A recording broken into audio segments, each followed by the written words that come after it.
So I think this will be much more clear when we look at examples tomorrow. And what is the concept of a role? Why do you need role? What are the benefits? Couple of benefits. It helps us to assume the basically the permissions, so that we don't have to configure the same steps in multiple services. Yeah, that's And correct. cross part and cross Cross account access communication. also there. Yes, yeah, Cross-account cross. accessibility. And that is why this role is very recommended. So if you're running application in EC2, you should actually use role. Your application should be coded to consume the role. And role provides you temporary credentials, which are typically good for 1 hour. And you can really leverage, because access key has its own kind of disadvantages, because if you have to rotate you have to really see which applications are affected, then you need to rotate the key to those applications as well. Then we also looked at DynamoDB concept. Now, give me some use cases where you will use DynamoDB.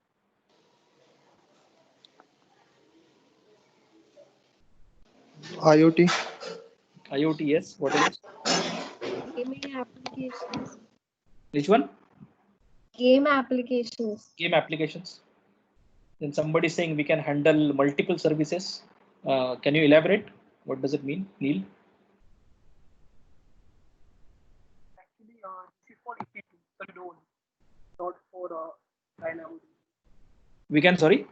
This is for role, that we can handle multiple services using role.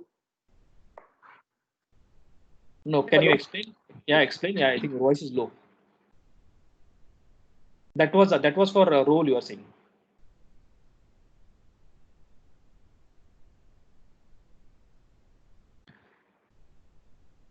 Yeah, I think there's some connection issue. So IoT is correct, gaming application is correct, microservices, especially anything which is related to internet scale. You are basically saying, give me the data for this primary key with this sort key, and that's it. Or you typically, there's kind of an applications. So it's like query driven. It's like query first model, and you don't really do a lot of aggregations there. You don't do kind of sum average. You don't use DynamoDB for doing some kind of a OLAP kind of processing. So that is where the DynamoDB is kind of misfit, because DynamoDB by design does not support those kind of kind of building blocks behind the scene. So that logic you have to build in the application. So that is not going to be really performant. What is the item limit size in the DynamoDB? 400 KB. 400 kilobytes. That's correct. So, and in case if you want to store more than 400 KB, then what is the option? Use of S3. Use of S3. That's correct. And we have looked at indexes. So we will review those again tomorrow, GSI and LSI especially. And the query pattern is very important. So we just took a hypothetical model of Aadhaar database, where we started with Aadhaar ID and then city as kind of a primary key. But then we figured out that in one case it works, but in many cases, like searching on maybe first name, phone number, or there are other cases also, it is not going to work. So if you want to really work in those cases also, what we did, we created secondary index. And when we create a secondary index, we can also project the attributes which we want to copy there. So typically, the follows some principles. You store the data the way you want to retrieve. It's called WYSIWYG model. Then optimize for utilizing all the primary keys. Use many GSIs as much as possible.